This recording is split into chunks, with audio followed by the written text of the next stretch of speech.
Business کے 3 بڑے اصول۔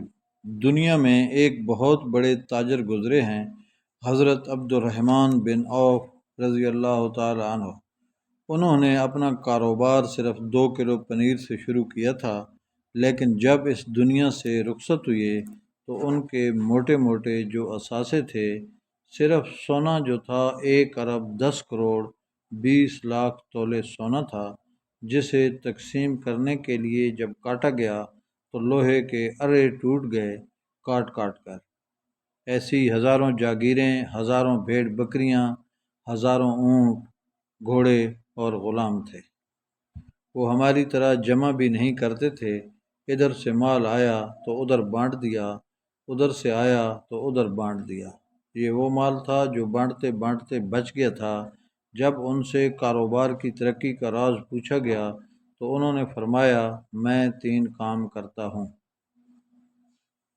نمبر 1، میں مال ادھار نہیں خریدتا۔ نمبر 2، میں مال ادھار نہیں بیچتا۔ نمبر 3، کل کی امید پر مال نہیں روکتا کہ مہنگا ہوگا تو بیچوں گا۔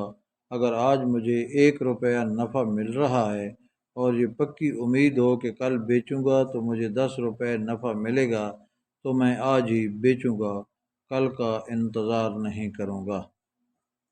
سب سے بڑی بات، اس کے باوجود دنیا میں ہی جنت کا ٹکٹ لے گئے، اور وہ بھی آپ صلی اللہ علیہ وآلہ وسلم کی زبان مبارک سے، اور قیامت تک کے تاجروں کو ایک راستہ دے گئے کہ تجارت میں مال کے ساتھ جنت کیسے حاصل کرنی ہے۔